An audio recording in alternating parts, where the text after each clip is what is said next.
Oo. Okay. Ano ang sulmatabo si Nikong kay nakaabot naman sa Senate, sa Senado ining issue sa underpass ta? Well, mas maayo man gani na. I just hope na inang tininuod ba, no? Hindi politically maneuvered. Kag hindi magpatakas ang ihambal, Amo gid. tinuod ba? May basihan nga mga dokumento. No, I think it's very unfair, no? But siguro misinformed lang si Senator Raffy Tulfo Yes. sa paghambal niya na hindi man kinahanglan ano dira kay hindi man na congested ang area. But a lot of people here in General Santos City know how congested ang area dira, no? Even before. Yes, mas nagka-problema subong, I agree.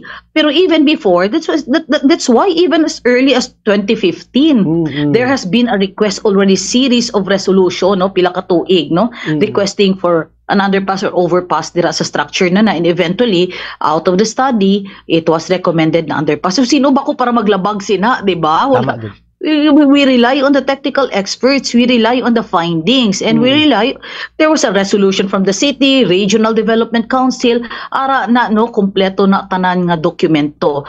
Wala na, gibuhat-buhat lang para mangwarta. And then another thing, lead wall, I think siguro i-validate, kita naon mo ang four phases, no? 4 phases. Wala man dito may naka-allocation for lead wall. But of course, may proposals, no, na para gusto nato na maka-come up sa maayo nga structure, no? Not as tourist destination, but to improve ang aesthetic aspect sa atong city, di ba?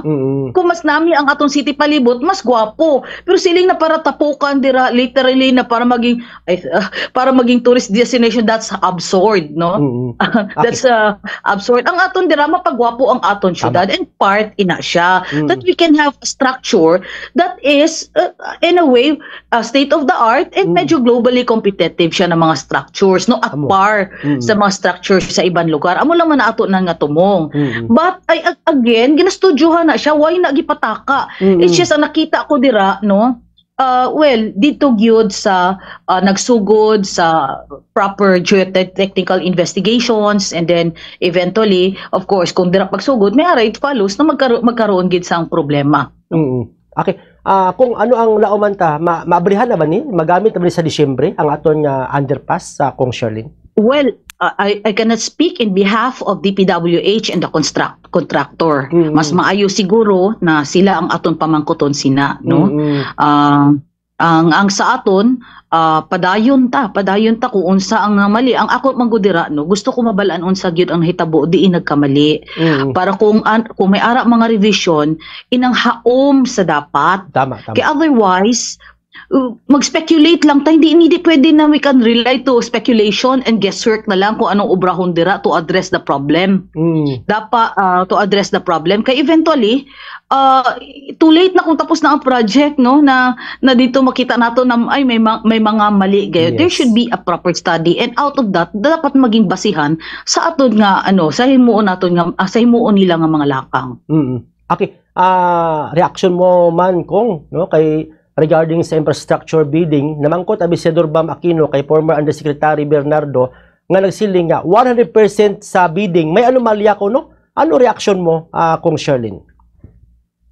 Mas maayo magitan na imbestigahan sang palalong pagi para mas mabalaan ang tinuod, no? Mas mabalaan ang tinuod. I think at the I hope in the long run, no, this will hindi lang ni mere politicking kag witch hunting. Yes. I hope that something good will come out of it, no, that eventually the infrastructure throughout the country will eventually improve.